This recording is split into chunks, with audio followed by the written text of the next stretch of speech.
So I've made it into town now. It's a little bit before the shops open. Everything opens at 10 around here. So I'm just at my tourist information. There's quite a lot of these information signs all around town. So it's quite interesting to see what there is to do. So let's have a look around town. So there's a few people around, but it's pretty quiet up to now.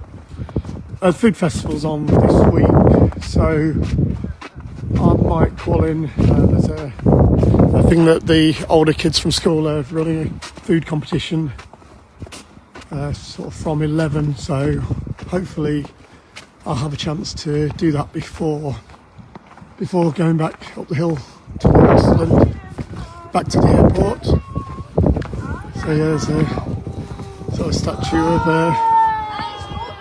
of an explorer here. So, and there's a local bar where I had lunch the other day, Crower. It's quite nice, but as most things around here are, it's a lot of burgers and sort of normal bar food. So last night I went to Marianne's Polar Rig. Oh, just over there on the hill you'll see the church, which is sort of quite small, really nice and peaceful inside. But it's really windy up there when I went the other day.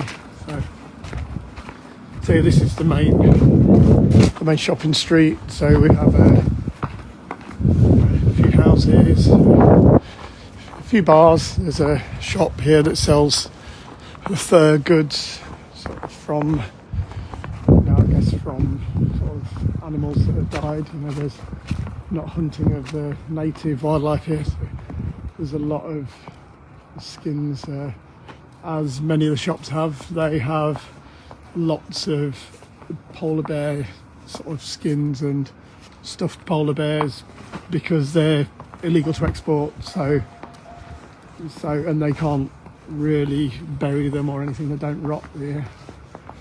So yeah, here's one of my friends. So yeah, there's quite a lot of those around town.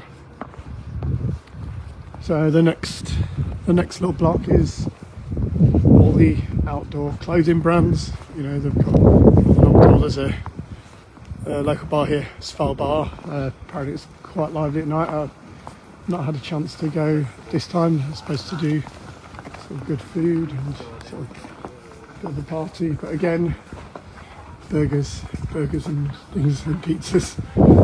So yeah, what else do we have? So yeah, there's an adventure travel place here for booking the tours, because probably half the people here are probably tourists and adventure travellers. There's about 1,000 people live in town. There's the Co-op, the most northerly supermarket in the world. And there are quite a few more outdoor clothes shops and all the sort of brands that you'd expect. Everybody's got the decent gear here. You don't see people in flip-flops. But yeah, the supermarket's quite big. It has everything gets imported from the mainland. There's nothing grown locally. There's no farms or anything here. But bizarrely, they have quite a lot of fridges, which are powered. I thought that helps the way of getting the cold from outside in to chill the food. But then again, all the power in town's generated locally at the power plant. So it's coal-fired. 30,000 tonnes a year they get through of coal for the power in the town. It's completely self-sufficient. There's no power from anywhere else. So yeah, there's everything. Everything opens at around 10. Obviously, no guns in the supermarket. If you have any guns with you, you have to hand them in, and they'll lock them away while you do your shopping, and then they'll give you them back afterwards. This tent here is where the food festival's going on. It's on all week, but I'll miss most of it because I'm not here. And yeah, the next bit, some souvenir shops, lottery. There's a small shopping centre opposite. I'm going to go there for a nice hot chocolate soon. the northernmost chocolate shop in the world. They make their own sort of gourmet chocolates. Yeah, lots of souvenirs, and you can get everything you like here. You can get your PlayStation, your makeup, if you're into that kind of thing. You know, lots of, you know, just everything you would normally expect for a sort of normal town, just all in one shop. And here's Richard's favourite place, North Pole. It's the in-town off licence. To buy here, you need to show your boarding pass for your plane, because locals have a monthly ration of up to 24 cans of beer a month. And once they've used them, they punch a hole in the card, and they shouldn't be allowed anymore. But apparently a lot of people have got ways around it, because if you buy 23 cans, they don't punch the hole, and they just make a marker pen mark against that month. And then people have realised you can rub the marker pen off and buy some more drinks. So there's another statue to monument to the coal miners, because they've obviously had quite a few accidents in the time here. Yeah, the only graveyard in the towns up on the hill by the church. I think there's 26 people there from some from the Spanish flu, but some from an explosion of fire in the coal mine in the sort of early 1900s. Since then, anybody that dies on the island gets shipped back to the mainland to be buried or cremated or whatever they do. Just behind here, Farina is the local chocolate shop and bakery, so I'll be in there at about 9. So there's some building works going on here, some new water pipes going in, so I guess they need a lot of maintenance with extreme conditions. Oh, and the post office, the northernmost post office in the world. I need to post some cards from there very soon. I have them in my bag. I nearly forgot about that.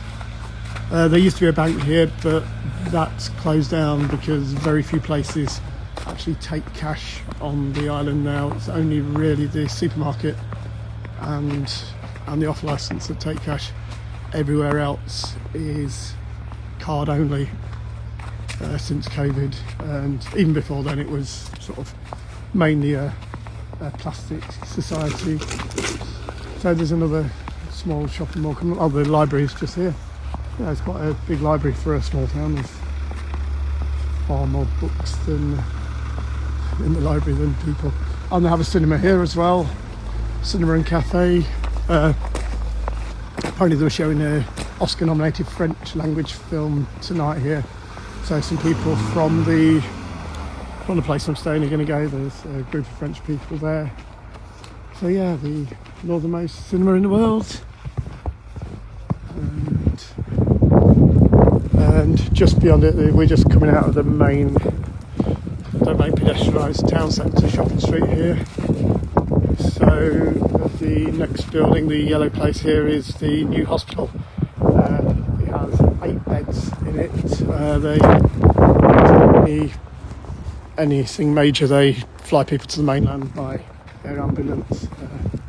It's about 600 miles to the mainland from here. About just under 1,300 miles from Oslo if we fly south. So that's where we're flying later. I have to fly to Tromsø and then fly from there to Oslo. So it's around a 4-hour flight. So yeah, it's been an adventure here. Oh, just beyond the hospital we've got the Radisson Blu Hotel. Just past there we have the museum, the Svalbard Museum, which is quite small but very interesting, and there's sort of a lot of information about the local area and the animals, mainly wildlife. There's a lot of really nice exhibits of stuffed animals and seals and polar bears, foxes, all that kind of thing. And